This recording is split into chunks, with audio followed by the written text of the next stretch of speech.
Bonjour à tous, bienvenue dans cette première conférence du Forum Cybermenaces, édition Starter, qui se tient en ligne et pour cause. Donc, je suis Emmanuel Azer, je suis responsable veille et marketing à la Chambre de commerce et d'industrie et membre de la réserve citoyenne de la gendarmerie d'Alsace, et je vais vous accompagner durant ce premier webinaire. Je vous rappelle quelques consignes quant au bon déroulement de la session. Je vous demanderai de bien vouloir couper vos micros et vos caméras pour laisser le champ libre aux intervenants. En fin d'intervention, il y aura bien évidemment un temps pour les questions-réponses où vous pourrez à ce moment-là rouvrir votre micro afin de poser vos questions. Cette année, le forum du Rhin supérieur sur les cybermenaces se déroule entièrement en ligne. Nous proposons 3 conférences, celle d'aujourd'hui, celle de mardi prochain, le 13 octobre, et pour clôturer, une dernière conférence le 3 novembre. Cette forme inhabituelle pour un forum est en écho avec cette année 2020, elle aussi tout à fait inhabituelle. En effet, la pandémie, jusqu'alors sujet d'exercice, est devenue une réalité. Alors, pour le monde économique et les entreprises, l'activité a tenu à un fil, celui d'Internet, démultipliant ainsi les points de vulnérabilité. C'est tout naturellement que notre première conférence nous permettra de faire le point sur les cyberattaques survenues durant cette période. Mardi prochain, nous ferons le point sur le télétravail, un autre point noir révélé durant la période. Et le 3 novembre, nous ferons un focus sur le plan de continuité de l'activité, cet outil indispensable en période de crise. Alors, je remercie nos partenaires et sponsors qui nous assurent de leur soutien. L'ENA, qui nous accueillera l'année prochaine, nous l'espérons tous. La Chambre de commerce et d'industrie Alsace-Eurométropole, l'Agence nationale de la sécurité des systèmes d'information, la NSSI, et le CLUSIR Est, qui sont nos partenaires, on va dire, techniques. On remercie pour leur expertise. Et nous remercions également nos sponsors, ATO, la Banque populaire Alsace-Lorraine Champagne, la Compagnie régionale des commissaires aux comptes, les constructeurs réunis, la Société Générale. Sans oublier, bien sûr, la gendarmerie d'Alsace et la réserve citoyenne de la gendarmerie d'Alsace, coordonnée par son association Adonores. C'est grâce à eux tous que ce forum a lieu, et ce, peu importe sa forme. Alors, partenaires et sponsors, nous sommes tous réunis autour d'un objectif commun, qui est de connaître et partager les enjeux et leurs évolutions, adapter et faire adopter les bons comportements et les bonnes actions à mettre en œuvre pour rendre chacun plus acteur de sa propre prévention. Alors, sans plus attendre, je vous propose d'entendre le général Marc Clerc, commandant adjoint de la région de gendarmerie Grand Est et commandant le groupement de gendarmerie départementale du Bas-Rhin. Mesdames, Messieurs, bonjour. Permettez-moi tout d'abord de vous faire part de l'honneur et du plaisir qui sont les miens de pouvoir ouvrir conjointement avec Monsieur le Président de la Chambre de commerce et d'industrie d'Alsace Eurométropole cet événement dit Starter en amont de la 13e édition du Forum du Rhin supérieur sur les cybermenaces, dans des conditions de fait très particulières, mais qui démontrent, s'il en était besoin, la remarquable capacité d'adaptation de l'équipe organisatrice, que je salue au passage et remercie chaleureusement. J'associe à ces remerciements tous les intervenants qui ont accepté de nous rejoindre à distance et de prendre de leur temps pour venir partager aujourd'hui leur expérience, leurs expertises dans le domaine de la cybersécurité, et nous leur en sommes sincèrement très reconnaissants. J'ai pour ma part souhaité que 2020 ne soit pas une année blanche pour le FRC sur les cybermenaces, tant au regard d'une activité cyberdélinquante toujours aussi prégnante et nuisible, que de la nécessité qu'il y avait, à mon sens, de prendre en compte les conséquences de la crise sanitaire et du confinement sur la période actuelle, le tout au service des PME et PMI alsaciennes. C'est ainsi qu'après un panorama des atteintes cyber durant le confinement, seront successivement abordées la cybersécurité en période de télétravail et le plan de continuité de l'activité en période de crise. L'objectif principal sera de répondre à vos attentes de la manière la plus simple et la plus concrète possible, et donc de proposer quelques conseils et pratiques qui se voudront directement exploitables, naturellement sans prétention exagérée, tant la matière est complexe et évolutive, et la sécurité parfaite quelque peu utopique. Je suis par ailleurs intimement persuadé qu'il est indispensable que, face à des menaces complexes et souvent furtives, la gendarmerie et les entreprises travaillent ensemble pour rendre le délit plus difficile à commettre, mais aussi réduire au maximum les gains criminels et les atteintes au patrimoine technologique et commercial, ces dernières pouvant parfois avoir des conséquences économiques et humaines catastrophiques. Bref, un travail collectif pour densifier le réseau des acteurs concernés par ces problèmes. Les rendez-vous à venir se veulent au final en phase avec l'engagement d'une gendarmerie nationale et alsacienne profondément ancrée dans la modernité, une gendarmerie qui ne cesse de se questionner pour évoluer, s'adapter à l'évolution de tous les territoires confiés à sa surveillance, en particulier numérique, y compris en temps de crise, et être en mesure d'apporter des réponses innovantes aux besoins de la population dont la sécurité lui incombe, à vos besoins, à la fois en termes de prévention que de volets répressifs. Pour remplir ces missions, nous disposons en premier lieu de l'ensemble des militaires d'active, qu'ils servent en unité territoriale, au plus près de la population, ou en appui dans les unités spécialisées dans l'exercice de la police judiciaire. Mais je n'oublierai naturellement pas nos réservistes, opérationnels et citoyens aujourd'hui à la manœuvre, dotés de compétences dans les domaines de la cybersécurité, de la cyberdéfense et de la cybercriminalité, et dont certains sont présents aujourd'hui. Je formule donc le vœu que ce forum Starter soit à nouveau une occasion propice de se former, de s'informer et de stimuler notre réflexion collective au service de l'action, afin que les liens entre la gendarmerie, ses partenaires institutionnels et une partie du monde de l'entreprise alsacien puissent en sortir renforcés et que l'on soit en mesure d'agir ensemble pour la confiance numérique. À toutes et à tous, je souhaite des échanges fructueux. Alors, Jean-Luc Hannburger, le président de la Chambre de commerce et d'industrie Alsace-Eurométropole, a également tenu à être parmi nous. Je vous propose d'écouter son propos. Bonjour à toutes et à tous, bienvenue à ce 13e forum des cybermenaces qui, comme vous le savez et compte tenu des circonstances, se passe exceptionnellement en distanciel. Depuis plusieurs mois, nos entreprises traversent une période extrêmement compliquée où, suite au confinement, il a fallu s'organiser d'abord pour confiner, puis ensuite se réorganiser pour sortir du confinement.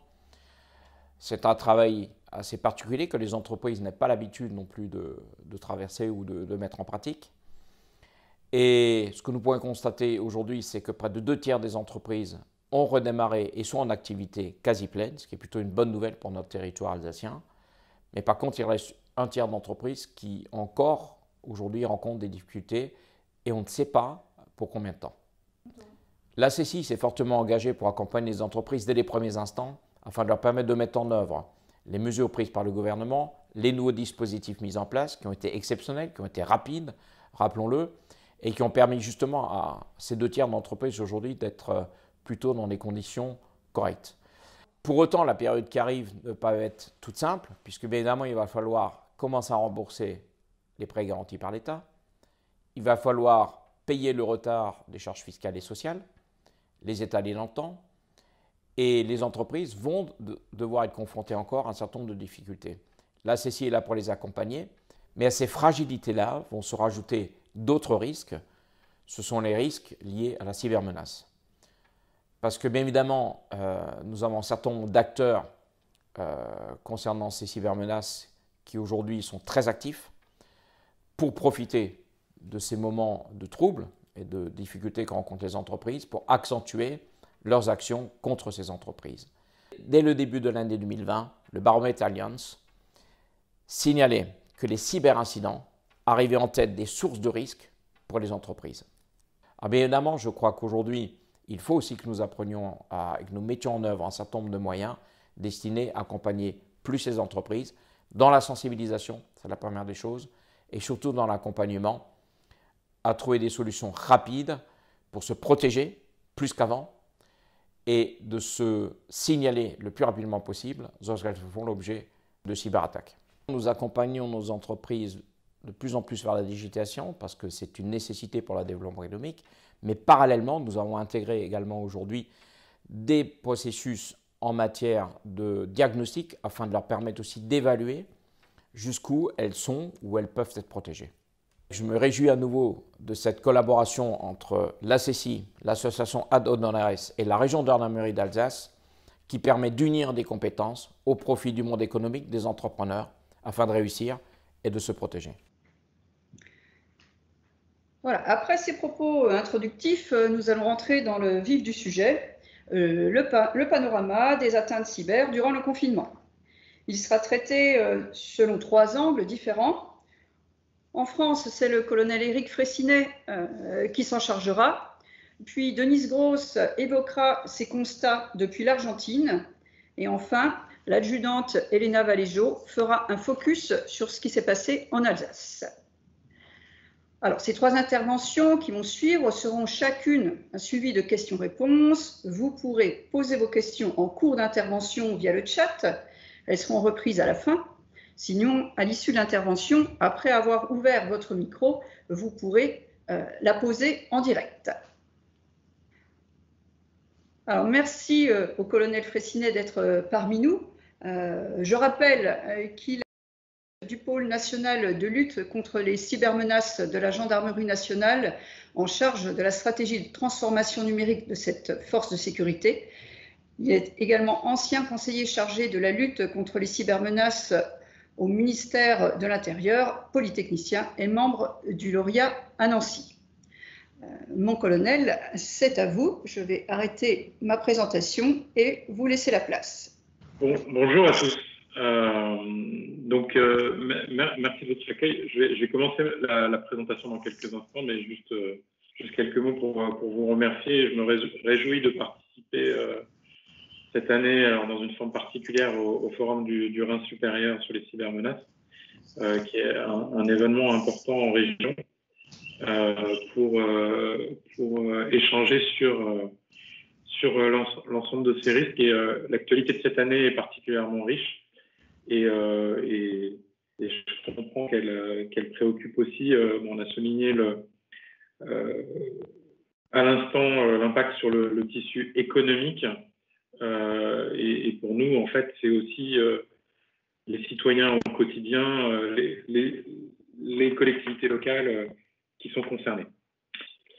Voilà.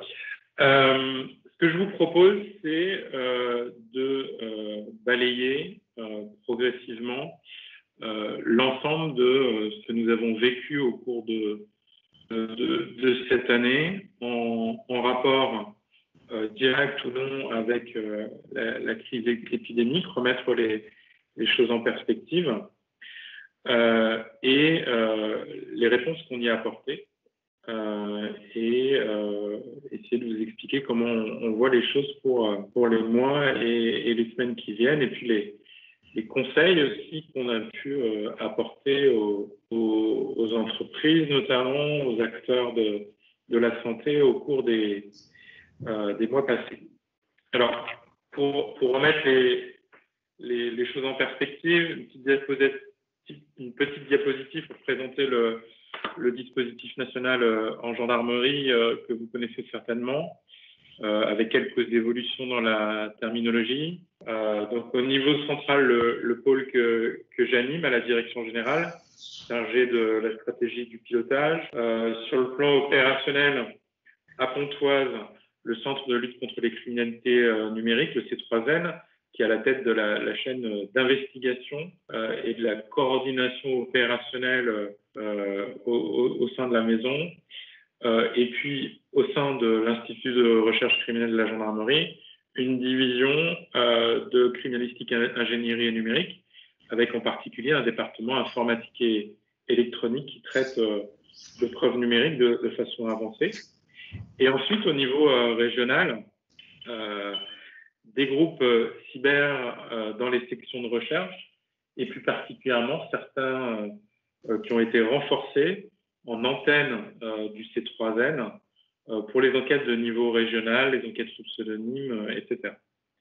Et dans chaque département, en proximité, les sections opérationnelles de lutte contre les cybermenaces, qui regroupent nos enquêteurs NTEC départementaux et les techniciens SIC de la gendarmerie, qui travaillent ensemble au contact des victimes sur le terrain, mais aussi en appui de l'action numérique de la gendarmerie.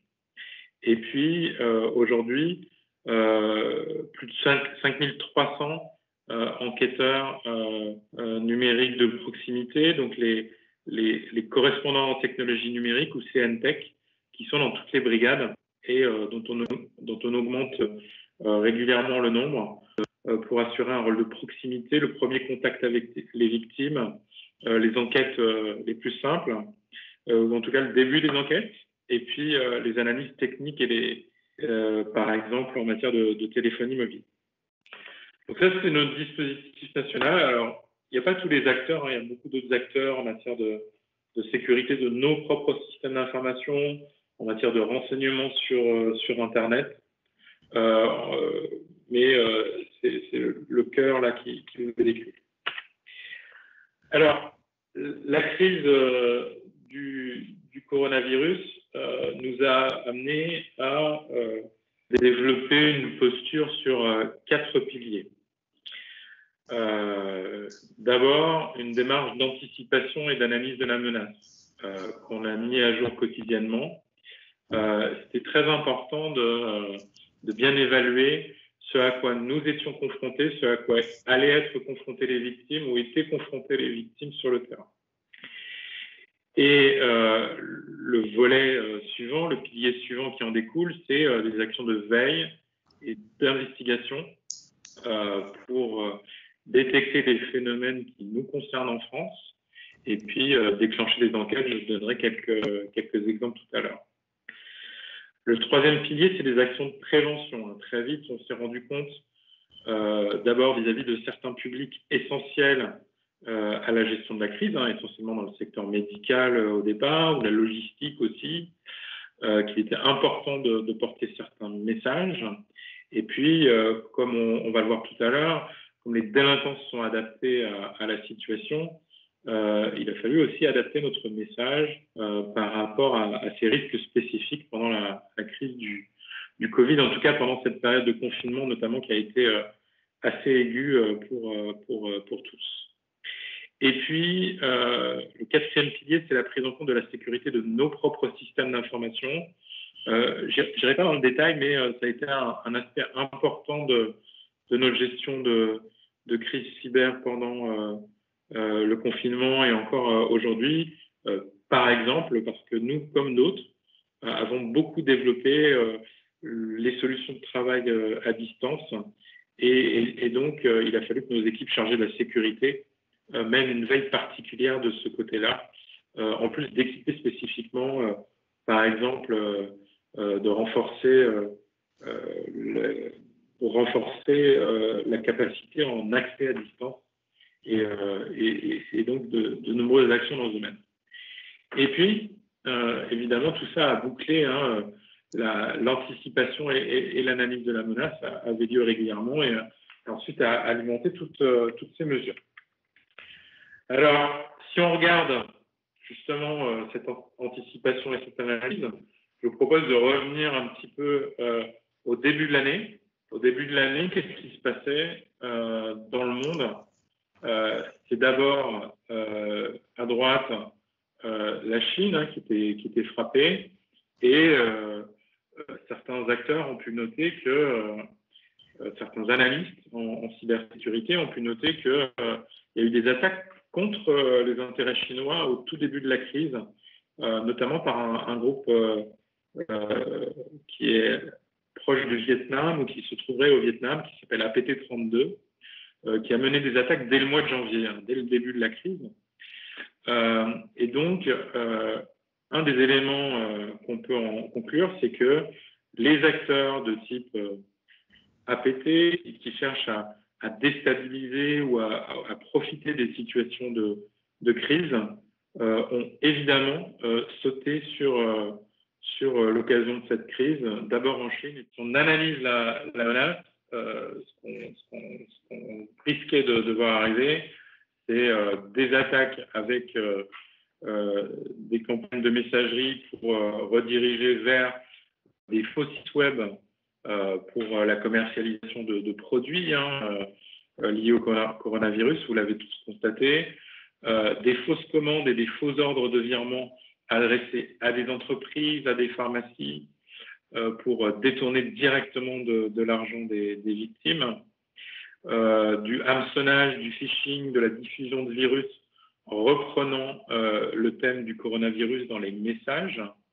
et puis ensuite des campagnes de dons frauduleux. Et tout ça, on l'a observé en cascade dans les différents pays, d'abord en Italie, puis dans le reste de l'Europe, et ça s'est propagé.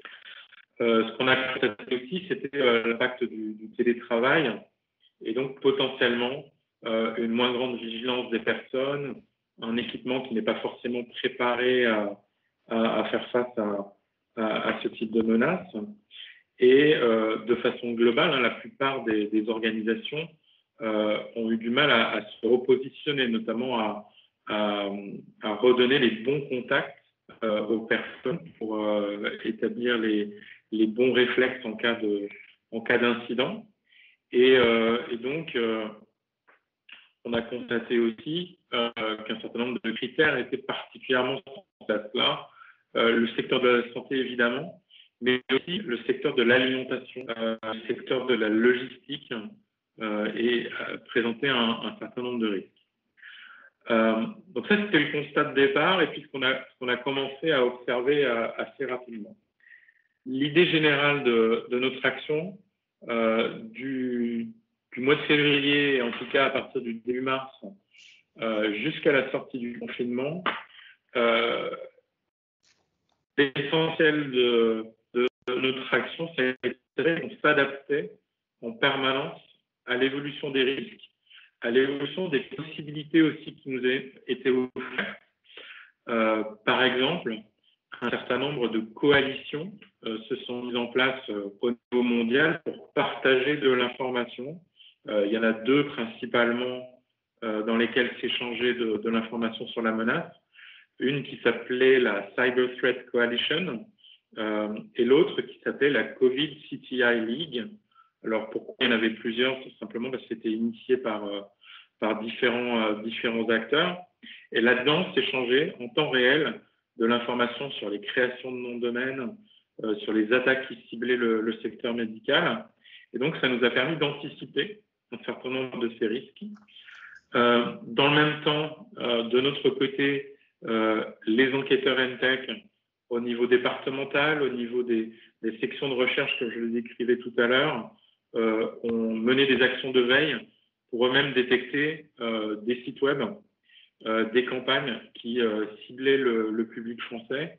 Et ensuite, on menait des enquêtes pour les démanteler. Je donnerai quelques exemples après. Et puis, enfin, dans l'adaptation de notre dispositif, sont, comme je le disais tout à l'heure, les actions de prévention qui petit à petit se sont déployées. D'abord pour protéger les consommateurs contre les risques, protéger les pharmaciens, ça a été notre première cible de sensibilisation, les commerces qui cherchaient à acheter par exemple des masques rapidement, du gel hydroalcoolique et ont été victimes très tôt de tentatives d'escroquerie, en particulier des pharmacies. Et des gendarmes sont allés les sensibiliser directement sur place sur ces risques. Et puis, on a vécu un certain nombre d'incidents qui ciblaient directement les secteurs sensibles, notamment le secteur médical, et en particulier un certain nombre d'attaques par rançongiciel contre un hôpital, un centre de dialyse, des entreprises de matériel médical, etc. Tout au long de cette phase, les contacts ont été nombreux avec les entreprises, les collectivités, les hôpitaux. Je citais cet exemple-là. À la fin du mois de mai, c'était plus de 45 000 contacts qui avaient été établis par les gendarmes sur le terrain, notamment les sections opérationnelles de lutte contre les cybermenaces que je décrivais tout à l'heure. Donc une vraie action proactive qui était un peu une première pour nous en la matière. Alors, si je m'attarde un petit peu sur la question de la thématisation des attaques pour relativiser un peu les choses. Donc, un angle de la thématisation, ça peut être le contenu des messages que recevaient les victimes. L'autre angle, ça peut être la création de noms de domaine. Et effectivement, il y a eu des pics de création de noms de domaine au cours du mois de mars et d'avril de cette année. Des noms de domaine pour créer des sites web, pour commercialiser des produits, pour relayer des campagnes de hameçonnage. Et ces pics de création de sites web, ils ont eu un impact sur la crise, mais ils n'ont pas eu un impact beaucoup plus fort que le reste de la cybercriminalité tel que pouvaient le constater différents acteurs. Par exemple, si on regarde aux tendances telles qu'ont pu les observer Microsoft, effectivement, il y a eu un petit pic d'attaques relatif au coronavirus de l'ordre de quelques centaines de milliers d'attaques par logiciel malveillant, avec le thème du coronavirus dans le texte du logiciel malveillant, ou le texte du courrier électronique pour relayer le logiciel malveillant, le virus. Mais ces quelques centaines de milliers de cas étaient face à des centaines de millions d'autres cas de cybercriminalité classique qui continuaient à se déployer. Donc il faut quand même relativiser tout ça et ne pas surinterpréter ce qu'on a pu vivre. Les cyberdélinquants ont bénéficié de la crise, se sont appuyés dessus, mais ont continué d'agir comme d'habitude, voire ont renforcé leurs efforts, mais sans forcément toujours reprendre ce thème du coronavirus. On regarde les exemples d'affaires en réponse à ça qu'a pu mener la gendarmerie. Notablement, il y en a eu plusieurs dans l'Est, sur Metz et sur Strasbourg, avec les deux sections de recherche qui ont mené des fermetures de sites web de façon proactive, et d'autres actions dont je parlerai après. De façon globale, au niveau national, c'était l'OCLAESP, l'Office central de lutte contre les atteintes à l'environnement et à la santé publique, qui centralisait les informations relatives à la veille sur ces différents sites de commercialisation illégale. Et plus de 80 enquêtes ont été ouvertes sur ces sites, avec certains d'entre eux qui avaient des chiffres d'affaires de plusieurs millions d'euros. Et on a pu assister à plusieurs interpellations dans le domaine.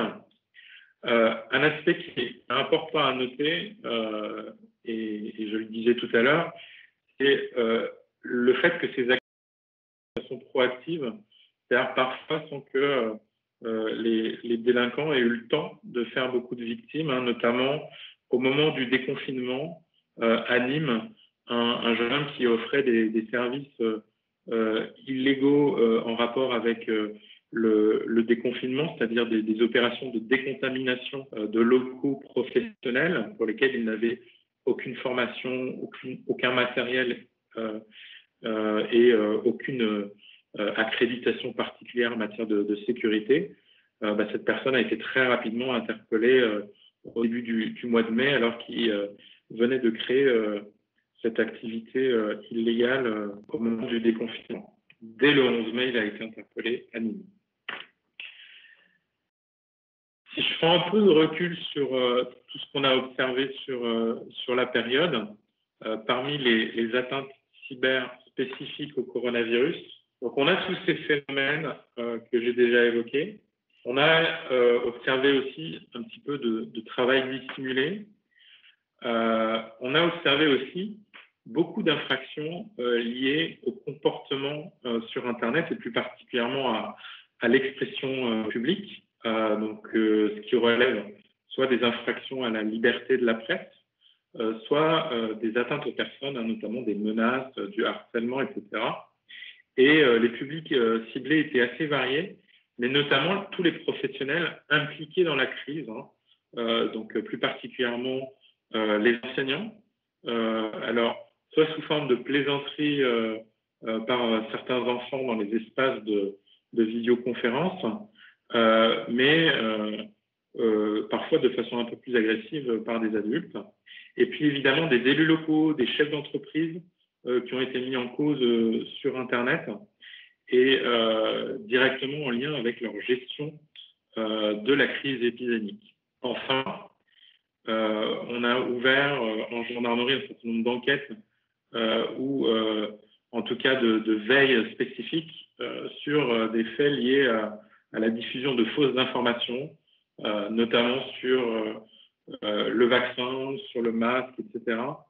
Mais ça reste un sujet qui est difficile à aborder sous l'angle judiciaire, toutefois sous l'angle de la protection des personnes en matière de santé publique. Il y a des vecteurs juridiques qui permettent de mener des enquêtes et donc elles ont pu être ouvertes. Mais ce fond de diffusion de fausses informations a aussi été assez marquant pendant tout le confinement. Si je vais un peu plus dans les comportements techniques, vous êtes tous servis d'outils de visioconférence, hein, comme aujourd'hui. Alors peut-être qu'on est victime d'une attaque du côté de Strasbourg qui rend la conférence plus difficile, mais très clairement, du côté des utilisateurs de Zoom, par exemple, qui s'est beaucoup développé, eh bien, ils ont été ciblés plus particulièrement par les cyberdélinquants, avec certaines semaines plus de 1000 noms de domaines contenant le mot Zoom qui était créé pour diffuser des campagnes, soit pour réaliser des campagnes de hameçonnage, soit pour diffuser des virus, et donc avec des risques avérés de ce côté-là. À noter toutefois que les éditeurs de sécurité ont constaté beaucoup de noms de domaines créés, et seuls 1,5% de ces noms de domaines ont été effectivement exploités. Donc on pense qu'il y a eu beaucoup de tentatives de gens qui ont voulu faire quelque chose, mais qui n'avaient pas forcément tous les outils sous la main pour le faire. Donc beaucoup d'opportunisme, mais peu de cybercriminels chevronnés derrière ces tentatives. Donc 1,5% de plusieurs milliers de noms de domaines, ça fait quand même beaucoup de personnes qui créent des faux sites pour réaliser des hameçonnages, plusieurs dizaines, et dont certains ont ciblé des victimes en France. Donc ça, c'est l'exemple de l'utilisation de la thématique de la visioconférence. Une autre thématique qui était importante, c'était la notion de travail à distance. Pour permettre ce travail à distance, il faut donner accès à son outil de travail à des personnes qui sont situées à l'extérieur de l'entreprise, soit en donnant accès à des plateformes qu'on appelle de software as a service, typiquement Office 365, les services de Google, mais aussi des systèmes de comptabilité accessibles à distance, etc. Mais aussi, il était possible pour pas mal d'utilisateurs d'accéder aux serveurs de l'entreprise elle-même en se connectant à distance au réseau de l'entreprise, par exemple en activant un protocole dit d'accès au bureau à distance. Alors, non seulement beaucoup d'entreprises, mais aussi de collectivités ont ouvert ces services, et très clairement, les attaquants s'y sont beaucoup intéressés. Et Kaspersky, par exemple, a fait des mesures dans les différents pays sur les attaques contre ce protocole d'accès au bureau à distance. Et dans le monde entier, sauf en Chine, assez notablement, il y a eu un pic de détection d'activités malveillantes, une tentative de connexion sur ce service d'accès à distance au réseau des entreprises. Dès le début du mois de mars et avec encore une poussée au mois d'avril. Et concrètement, sur le terrain, ça veut dire quoi? Ça veut dire qu'en France, on a vu des médecins, des théâtres, des hôpitaux, des entreprises de toute taille dont les accès à distance ont été exploités pour installer des rançongiciels ces virus qui chiffrent les données des entreprises. Qu'est-ce qu'on a fait? On est allé contacter directement un certain nombre d'entreprises dont on savait par ailleurs que leur accès à la distance était vulnérable grâce aux sources externes que j'évoquais tout à l'heure. Et donc, les sections de recherche, les sections opérationnelles de lutte contre les cybermenaces ont contacté plus de 80 entreprises et collectivités locales pour lesquelles on avait collecté du renseignement qui nous indiquait qu'elles pouvaient être vulnérables à ce type d'attaque. Et dans certains cas, on a pu prévenir l'installation de rançongiciel ou intervenir très vite au moment où ce rançongiciel venait d'être installé et donc mener des actions d'investigation très rapidement. Alors, si je résume, donc, anticipation, détection et investigation et action de prévention. Et ensuite, on a souhaité observer ce qui allait se passer à l'issue du confinement, à la sortie de crise, en tout cas de la première, du début de la crise. Ce qu'on envisageait plus particulièrement de façon spécifique, au-delà de la poursuite des attaques, une certaine sensibilité des victimes potentiellement, c'était la protection des mineurs qui nous a préoccupés au mois de mai et au mois de juin, avec le retour à la mobilité, le fait de sortir de chez soi, de retourner à l'école, etc. Un risque plus particulier pour les prédateurs sexuels de chercher à les rencontrer. Donc, on a mené des actions proactives sur le terrain spécifiquement contre ce type de public. Effectivement, on a constaté qu'avec la reprise d'activité, c'était difficile pour les entreprises. Et puis aussi, on a vécu une petite vague de dépôts de plaintes liés à des faits qui remontaient pour certains au mois de mars et pour lesquels les victimes ont déposé plainte à partir du déconfinement, donc au mois de mai et au mois de juin. Si je prends encore un petit peu plus de recul, qu'est-ce qu'on envisage pour les mois à venir? Donc, qu'est-ce qu'on envisage pour la période actuelle et l'année prochaine? Tout d'abord, une certaine fébrilité, une certaine désorganisation dans pas mal de secteurs, et on le vit encore aujourd'hui dans le secteur de l'alimentation. Des contraintes techniques nouvelles pour beaucoup de monde, le télétravail qui va se poursuivre, il doit être pris en compte et ça doit être pris en compte notamment en matière de sécurité des systèmes d'information. On doit corriger éventuellement certaines failles qui ont été ouvertes. Il y a eu des modifications sur les systèmes d'information, notamment pour permettre certaines actions de l'extérieur. Et donc, on a des craintes de ce côté-là et il est indispensable que les entreprises fassent bien le bilan de ces modifications pour rapidement colmater les brèches qu'elles ont pu ouvrir. Et puis surtout, ce qu'on constate, c'est la reprise, la continuité de la progression de la cybercriminalité. Au début de l'année, au mois de janvier à mars, on avait une augmentation de la cybercriminalité spécifiquement autour des atteintes au système d'information qui était en augmentation de plus de 20%, en matière de rançongiciel de plus de 120%. Et cette tendance se poursuit au troisième trimestre et devrait se poursuivre dans l'année prochaine. Donc, une crainte toujours plus grande de ce côté-là.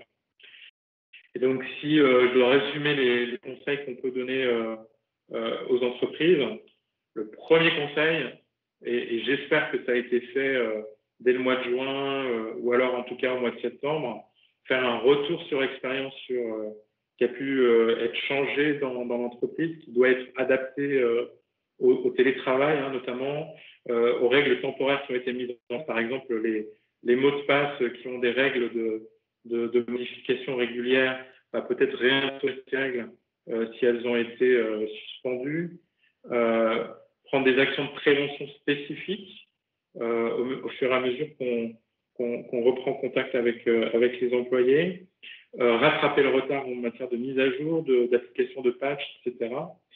Et puis, prendre des bonnes résolutions. Ça, je pense que c'est la leçon principale de cette crise, c'est-à-dire se préparer à la future crise. On a vécu une crise qui concernait l'ensemble du pays, c'était assez unique. Les futures crises seront au moins tout aussi graves pour tout un secteur ou tout le pays. Et donc, il faut qu'on y soit préparé. L'origine, elle peut être épidémique, elle peut être liée au climat, elle peut être liée à nouveau, comme en 2008, à une crise financière. Il faut qu'on soit mieux préparé à faire face à ce type d'événements et à la nécessité de réorganiser les modes de travail rapidement. Et donc, il faut tester tous ces scénarios, il faut faire des exercices dans les organisations, dans les territoires et mieux s'y préparer. Merci à vous, mon colonel. C'était très, très instructif et toujours très intéressant de prendre effectivement de la hauteur par rapport à tous ces sujets. Alors, je m'adresse à l'Assemblée connectée. Si quelqu'un a une question à formuler au colonel Fraissinet, qu'il ouvre son micro afin de la poser. Alors, sinon, moi, je peux commencer par une petite question. Voilà, je vous passerai la parole après. Par une petite question. Donc, vous disiez qu'en fait, la tendance, comme on dit, haussière des attaques perdure. Bien que, on va dire, la crise dans certains pays, elle, on va dire, où la pandémie prend une certaine vitesse de croisière, est-ce que c'est à dire que désormais, on va dire, les cyberattaquants sont de plus en plus nombreux et inexorablement, leur nombre va-t-il croître? Oui. Si on prend du recul sur une quinzaine d'années, très clairement, le nombre de groupes d'attaquants a augmenté. L'accessibilité des outils qui permettent, par exemple, de mettre en place une campagne de rançongiciel a nettement augmenté. Si vous prenez juste l'exemple des rançongiciels, on a vu que le nombre de groupes au cours de l'année a été en forte hausse. On avait par exemple un seul groupe en début d'année de mémoire qui complétait ces attaques par rançongiciel de la menace de publication des données exfiltrées des réseaux des entreprises ciblées. Depuis lors, il y a eu au moins de l'ordre d'une dizaine maintenant de ces groupes criminels qui réalisent le même type d'attaque, c'est-à-dire qui menacent de diffuser les données exfiltrées. Et donc ça, dans tous les domaines, ça augmente, donc sans aucun doute. Et il y a un caractère presque exponentiel de cette évolution. C'est lié beaucoup au déploiement de la connectivité dans le monde entier, et puis certainement au fait que le savoir sur les activités criminelles c'est beaucoup partagé et donc les pays qui sont les plus gravement touchés d'ailleurs dans les années à venir sont certainement les pays en voie de développement qui commencent à largement se connecter à Internet et à utiliser de plus en plus les outils numériques. On le voit en Inde, ils sont de plus en plus frappés par la cybercriminalité, y compris très locale, donc c'est assez préoccupant. Ok, merci pour ce complément d'information, au moins éclairant, même s'il n'est pas rassurant. Alors, dernière poser la question, le chat va aussi, fonctionne également. Bonjour mon colonel, merci pour ce retour. Vous évoquez le chiffre de 80 enquêtes. J'aimerais savoir s'il s'agissait de 80 enquêtes dans le Grand Est ou en France. Alors ça, c'était plus spécifiquement sur les sites web qui utilisaient le thème du coronavirus pour faire du hameçonnage, donc des faux sites de vente de produits.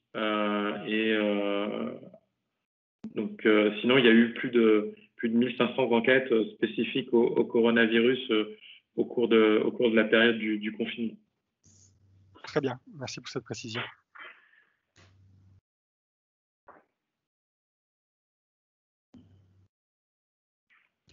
Quelqu'un souhaite-t-il encore D'autres précisions ou un autre éclairage? Oui, bonjour, c'est Clavier à la BPALC. Vous avez évoqué que vous avez contacté des entreprises à titre de prévention pour leur dire qu'ils étaient peut-être victimes aussi ou les cibles de futures attaques. Quel était votre moyen de communication? Vous les avez appelés chacun un par un pour leur spécifier justement ces futures attaques? Oui, c'est une excellente question. Donc, un des scénarios notamment était que avait été identifié un certain nombre d'adresses IP, de serveurs d'accès à distance qui étaient vulnérables. Et ces mêmes serveurs, on savait qu'ils avaient été identifiés par des groupes criminels qui tentaient de récupérer des mots de passe. Et effectivement, il y avait dans certains cas des mots de passe assez simples, du type admin qui fonctionnaient. Et donc, cette information circulait dans les espaces de dialogue des cybercriminels et donc avait été partagée dans la communauté de la cybersécurité. Donc, il y en avait un certain nombre en France. Et ce qu'on a privilégié, c'était le contact de proximité. C'est-à-dire demander à une section opérationnelle de lutte contre les cybermenaces au niveau départemental avec une fiche guide pour l'aider à aborder la victime, de prendre contact une fois qu'on l'avait identifié avec l'entreprise, la collectivité locale et pour la sensibiliser à ce problème-là, qui permettait d'avoir un dialogue direct par rapport au problème. Donc ça, c'était le premier mode. Et puis effectivement, dans certains cas qui avaient l'air un petit peu urgents, il y a eu des prises de contact directes et notamment la section de recherche de Metz a été un des moteurs dans ces actions-là et a mené beaucoup de ces contacts-là pour sensibiliser les victimes. Donc voilà, les deux modes ont été utilisés. D'accord, parce que vous évoquez quand même plusieurs dizaines, je n'ai plus le chiffre en tête, mais plusieurs dizaines de milliers de contacts. C'est deux choses différentes. Donc sur les risques spécifiques sur l'accès au bureau à distance, c'est plusieurs dizaines d'entreprises, de mémoire 80 qui ont été plus particulièrement contactées, d'entreprises, d'hôpitaux, etc. Ensuite, de façon globale, en termes de prévention, c'est 45 000 contacts qui ont été réalisés donc vers les différents publics pour les sensibiliser aux risques. Donc ça, c'est fait vraiment au niveau local, soit par téléphone, soit par courrier électronique, soit par des petites visioconférences organisées au niveau local avec des CCI, mais vraiment pour diffuser des messages spécifiques liés à cette crise, et tout ça pendant le temps du confinement. Donc différentes modalités de contact. Donc ça, c'est pas des gens qui étaient victimes, c'est des gens vers lesquels on faisait de la prévention, y compris les élus locaux. Voilà. Ok, merci beaucoup pour cette précision. Alors, je vous propose d'arrêter là les échanges, car il nous faut continuer ou poursuivre le restant de notre programme. Donc, encore merci, mon colonel, pour votre disponibilité. Et puis, nous regarderons vos slides avec intérêt lorsque nous les aurons en totalité.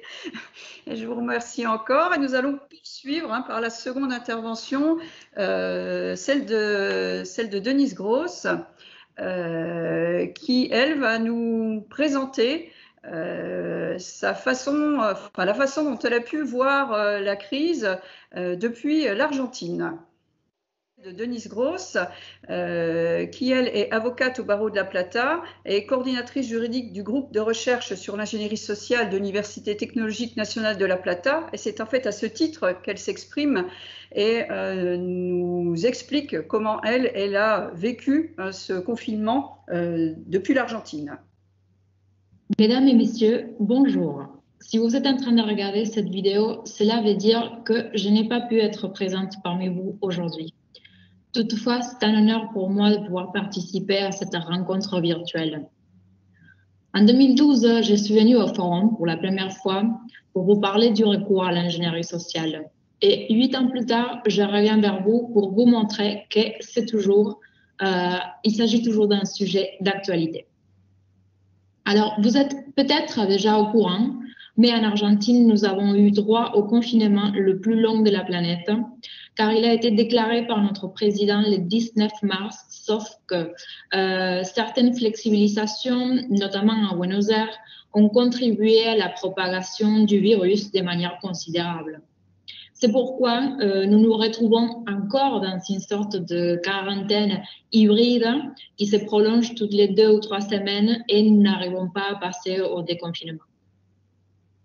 Or, pour certains, crise est synonyme d'opportunité. Le fait de rester à la maison et d'avoir perdu ses repères, la distanciation physique, le manque d'informations fiables sur cette maladie face à un excès de partage de contenu très anxiogène sur les médias, le nombre d'heures de connexion et donc de surexposition des utilisateurs, l'incertitude face à la crise économique qui est déjà aggravée dans un pays qui était en récession, l'adoption du télétravail sans formation au préalable constituent des facteurs qui nous aident à comprendre pourquoi les cyberdélinquants profitent encore une fois du maillon faible de la cybersécurité. On dit souvent que l'ingénierie sociale est plus efficace lors d'une catastrophe. Voici donc un exemple de ce postulat. Alors, même si nous n'avons pas encore de statistiques officielles, j'ai effectué un suivi régulier des actualités sur les journaux, les associations, les alertes de CECIR et les publications du gouvernement. J'ai pris en compte les statistiques de l'Association argentine de lutte contre la cybercriminalité, élaborées à partir du nombre de cas qui lui ont été consultés pendant la période la plus stricte du confinement. À l'image, nous pouvons visualiser que la plupart des cas représentent des attaques dans lesquelles l'ingénierie sociale joue un rôle très important. À titre d'exemple, les faits les plus signalés entre le mois de mars et le mois de juillet 2020 sont liés à du cyberharcèlement, à des fraudes, à des extorsions en ligne, y compris les attaques de type sextorsion et ransomware, et enfin à du phishing. On aperçoit ici leur augmentation par rapport aux années précédentes. Voici également la courbe représentant l'évolution des fraudes qui confirme la tendance à la hausse ainsi que les modalités de phishing selon le moyen utilisé pour l'exécuter. Donc, téléphone, site web non officiel, médias sociaux, carte bleue, phishing bancaire. Ouais. Par ailleurs, le procureur en charge de l'unité spécialisée en délinquance informatique de la ville de Buenos Aires affirme que les infractions qui ont le plus augmenté depuis le début du confinement constituent, d'une part, des atteintes aux mineurs, par exemple du grooming et du matériel d'abus sexuel, duquel ils reçoivent en moyenne 500 notifications par jour du NCMEC, et d'autre part des escroqueries commises sur Internet. De son côté, l'unité du parquet spécialisée en délinquance informatique au niveau national estime que la plupart des plaintes reçues sont en lien avec des fraudes en ligne et des vols d'identifiants. Selon le service de protection des consommateurs de la ville de La Plata, donc chez moi, le nombre de signalements aurait augmenté de 70%, notamment pour des escroqueries commises sur des plateformes de commerce électronique, et des cas de phishing et des opérations bancaires non autorisées comme des retraits ou des prêts sollicités à travers des identités usurpées. Je tiens à souligner que les cas d'usurpation d'identité en ligne et des cyberharcèlements, par exemple à travers l'application de suivi de la Covid du gouvernement, ne constituent pas de délits en Argentine, mais juste de contraventions à la ville de Buenos Aires. En mode de synthèse, je me permets donc de vous présenter cette classification. Je vais commencer par les cyberattaques commises par des individus motivés par un but lucratif. il faut mentionner des stratégies de phishing et de smishing avec des prétextes fondés sur la divulgation des mesures de prévention et sur l'évolution de la pandémie, aussi sur des remboursements, des aides sociales, des bons et des réductions pour pallier la crise économique provoquée par la pandémie. De même sur l'offre des nouveaux modes de paiement, sachant qu'en Argentine, le paiement en espèces est beaucoup plus fréquent que dans d'autres pays. Donc, les gens sont moins familiarisés avec le service de paiement par voie électronique. Enfin, des prétextes fondés sur la commercialisation des produits manquants pendant la première phase du confinement. En ce qui concerne le smishing, on détecte également des messages avec des codes de vérification ou bien sur une confirmation ou annulation de commande. Quant au phishing, les escroqueries se sont multipliées par téléphone mobile mais aussi fixe, en ciblant notamment les adultes majeurs et les télétravailleurs. Des cas de faux support thermique, des membres de la famille ayant besoin d'une somme d'argent, des offres de produits et des services, etc. Nous avons également identifié des stratégies dans lesquelles les victimes devaient se rendre à un distributeur, puis insérer leur carte et taper un code afin d'assurer un versement d'un prix sur leur compte, alors qu'il s'agissait plutôt d'un virement vers le compte de l'arnaqueur. Une situation similaire s'est produite avec des aides sociales où les bénéficiaires devaient suivre les instructions de son interlocuteur et finalement l'opération consistait à changer les mots de passe de l'espace client pour ensuite prendre le contrôle de ce compte bancaire. En outre, nous avons repéré des cas de ransomware par mail et à travers le téléchargement d'applications malveillantes. D'après la société Avast, il y aurait eu une augmentation de 50% des cas en comparant ceux du mois de mars et d'avril avec ceux de janvier et février. De plus, nous pouvons mentionner le fraude 419, d'un côté présentant des prétextes similaires à ceux du phishing, surtout des avantages économiques ou fiscaux. Et de l'autre côté, des fausses offres d'emploi et des faux appels aux dons pour le financement de projets de recherche liés à la COVID. Par ailleurs, en exploitant l'angoisse des consommateurs, les faux sites de commerce en ligne ont proliféré en proposant des produits inexistants, périmés, contrefaits, voire interdits. Simultanément, en Argentine, comme partout, nous avons été envahis par le fake news. Je passe donc à notre deuxième catégorie qui repose sur les attaques ayant impact sur la sphère intime des cybervictimes et qui inclut d'abord des cas de sextorsion et de divulgation non consensuelle d'images intimes. Il faut avouer que le confinement a contribué au recours à des plateformes de communication en ligne pour des actes consentis et volontaires à la base, mais qui ont causé des dégâts.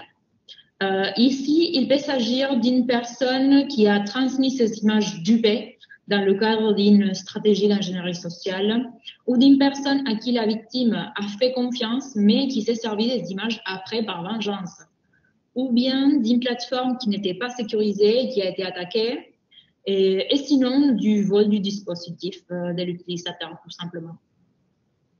Ensuite, nous pouvons voir des cas de grooming et de circulation de matériel d'abus sexuel d'enfants, notamment car les prédateurs sexuels sont en train de profiter du confinement pour attirer les enfants qui se trouvent plus connectés que jamais et souvent sans surveillance.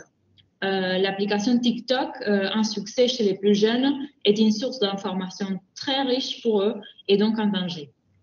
Ces comportements peuvent donner lieu également à la diffusion de ces images, par exemple à travers les Zoom bombing. Enfin, la troisième catégorie concerne les attaques physiques, parce que malgré les confinements, l'insécurité en Argentine est bien présente. Par conséquent, certains malfaiteurs se font passer pour du personnel de santé, par exemple, proposant des tests de COVID-19 à domicile afin de voler ou escroquer les habitants. Pour conclure, je crois que la crise économique que nous devons affronter sera la source d'inspiration d'un grand nombre de nouveaux prétextes. Je pense aussi que beaucoup d'utilisateurs n'ont pas encore détecté les faits dont ils ont été victimes et que d'autres personnes optent pour ne pas porter plainte, ce qui ne nous aide pas à visualiser l'ampleur du phénomène. En même temps, en comparant les chiffres existants par rapport à ceux de l'année 2019, je me demande si c'est le nombre de cas qui a augmenté ou bien leur taux de réussite. Je pourrais avoir une pensée optimiste et me dire que peut-être c'est les cas, en fait, c'est les taux de détection et de signalement qui s'améliorent. Or, j'estime que nous sommes encore loin de la réalité. Par conséquent, il est essentiel que les parents, les éducateurs, les responsables de la sécurité et l'information et les gouvernements assument le rôle que la prévention doit jouer en ces moments et stimuler l'esprit critique des internautes. Je vous laisse ici mes coordonnées. Je reste à votre disposition pour répondre à toutes questions. Je vous remercie de votre attention et je vous souhaite une belle et enrichissante journée. Voilà, nous remercions chaleureusement Denise Gross de son témoignage très éclairant sur ce qu'elle a vécu, elle, des milliers de kilomètres d'ici, mais qui ressemble, vous l'aurez constaté, à ce que nous avons également vécu. Nous allons donc poursuivre avec la troisième intervention, celle de l'adjudante Valéjo. Donc, Elena Valéjo est enquêtrice nouvelles technologies, lutte contre la cybercriminalité. Elle est à la section de recherche de Strasbourg. Et donc, bonjour. Je suis l'adjudante Valéjo. Je suis spécialiste dans l'investigation cyber. Et en effet, je travaille pour la section de recherche ici à Strasbourg. On va poursuivre la conférence en voyant donc ensemble les atteintes cyber pendant la période de confinement et en se focalisant sur l'Alsace. Je ferai cette présentation en 3 temps. En premier lieu, je vous présenterai l'unité au sein de laquelle je travaille. Puis on rentrera dans le vif du sujet avec les atteintes cyber qu'on a pu constater en Alsace pendant la période de confinement. Je vous donnerai d'ailleurs quelques chiffres. Et enfin, un focus sur une infraction particulière qu'on a relevée et qui a impacté des chefs d'entreprise alsaciens. C'est le piratage de sites web. Donc, comme je vous le disais, je travaille au sein de la section de recherche de Strasbourg. La section de recherche de Strasbourg, c'est au sein de la gendarmerie nationale, l'unité régionale de police judiciaire spécialisée dans les infractions graves, complexes et dans la criminalité organisée et internationale. Pour faire simple, on travaille essentiellement sur des faits graves commis en Alsace ou dont les victimes sont alsaciennes. On peut poursuivre nos investigations sur l'ensemble du territoire national et même à l'étranger. On est 35 à l'effectif, répartis en 3 divisions avec chacune une thématique. La division atteinte aux personnes, qui traite notamment des homicides. La division atteinte aux biens, qui, elle, va plutôt enquêter sur des vols aggravés en bande organisée ou des trafics de stupéfiants. Et enfin, la division dans laquelle je travaille, la DDEFN, division de lutte contre la délinquance économique, financière et numérique. On est 7 à l'effectif, tous des spécialistes en cybercriminalité et en investigation financière. Dans ma division, on traite au niveau des infractions financières essentiellement des escroqueries en bande organisée, des faux ordres de virement, des arnaques aux faux présidents, des escroqueries au faux trading. Et au niveau des infractions cyber, eh bien, on va retrouver tout ce qui est atteinte au système de traitement automatisé de données et notamment ce qui est rançongiciel. Pour toute mon unité, comme pour tout le monde, en fait, la période de confinement a été une période particulière. On a réellement observé, comme partout en France et comme en Argentine, on l'a vu avec Denise Gross, une baisse de la criminalité classique. Alors, je dis classique pour ce qui est des cambriolages, des vols en tout genre. Et puis, à contrario, on a vu augmenter la cybercriminalité.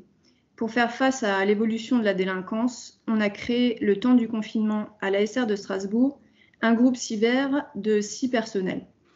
La mission de ce groupe était, en plus du traitement des infractions cyber, la détection et la veille d'Internet avec la protection des usagers.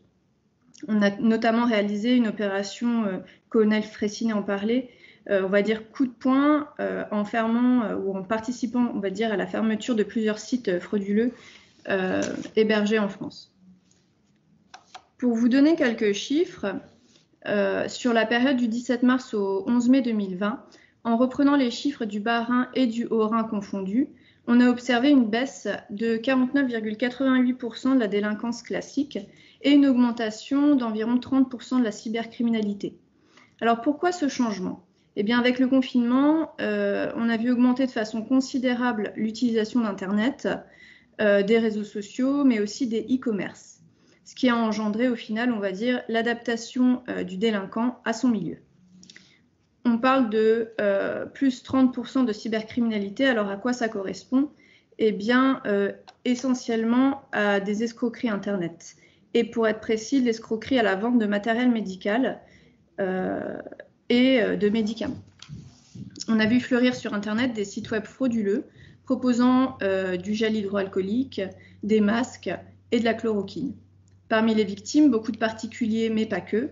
On a vu aussi des chefs d'entreprise victimes, pas forcément directement d'escroquerie, mais du piratage de leur site web en lien avec ces escroqueries. Alors je m'explique. On a pu observer un phénomène particulier qui est l'augmentation frauduleuse du référencement des sites de vente de chloroquine par piratage d'autres sites. Pour expliquer simplement, je vais d'abord vous parler référencement. Alors le référencement, c'est ce qui va faire que votre site va se retrouver plus ou moins dans les premiers résultats d'une recherche sur Internet. On va dire que le référencement, ça fonctionne avec des points. Plus vous avez de points et plus vous êtes dans les premiers résultats. Les points sont attribués par le moteur de recherche en fonction de la vitesse de chargement de vos pages, de vos mots-clés, de la mise à jour récent ou non de vos contenus, etc. Le site frauduleux de vente de médicaments, son but, ce n'est pas d'être forcément dans le premier résultat, c'est plutôt d'être tous les résultats et d'être le plus visible possible pour toucher un maximum de victimes. Alors, comment c'est possible? Eh bien, en piratant un site web, on va prendre un exemple. Disons que je suis le site élevage alsacien des charracés.com. Alors, c'est un site qui n'existe pas, hein, c'est juste un exemple. J'ai un très bon référencement. J'ai été créé il y a un peu de temps et j'ai une vulnérabilité. C'est un plugin WordPress non mis à jour. Je dis WordPress parce que c'est la faille de sécurité qu'on a le plus rencontrée. Le pirate va exploiter la faille de sécurité de mon plugin, de mon site internet qui n'est pas mis à jour. Il va rentrer, on va dire, sur mon site et il va rajouter un fichier d'indexation qui contient des mots-clés comme acheter de la chloroquine en ligne. Et il va mettre en place une redirection site vers son site frauduleux de vente de chloroquine. Quand l'utilisateur va taper sa recherche sur Internet, acheter de la chloroquine, mon site sera le premier tout en haut et je serai référencé comme un site vendant de la chloroquine. Mais quand l'utilisateur va cliquer sur le résultat, il va être redirigé vers un site de vente de médicaments.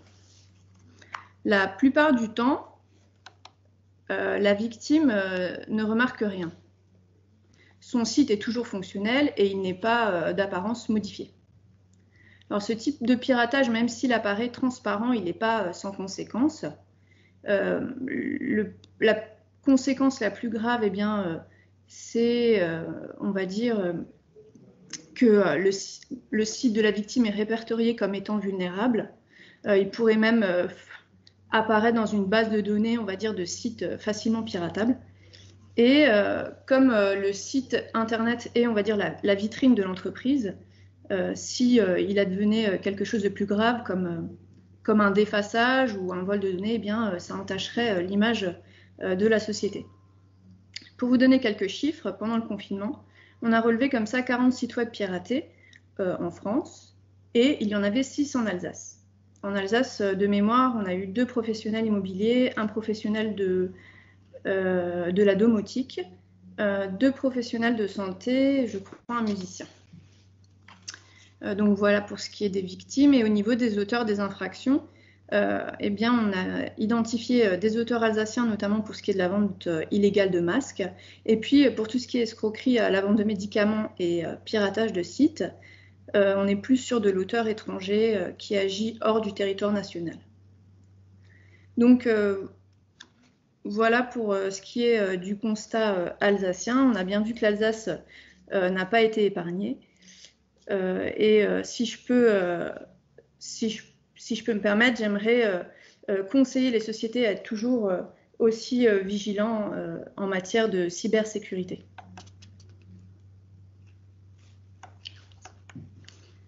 Nous vous remercions tous pour votre attention, pour votre présence en ligne.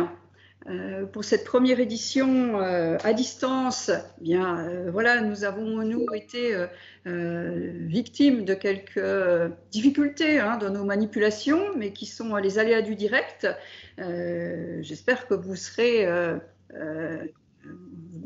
preuve de compréhension. Nous essaierons de faire mieux la prochaine fois. Donc la prochaine fois, c'est mardi prochain, le 13 octobre.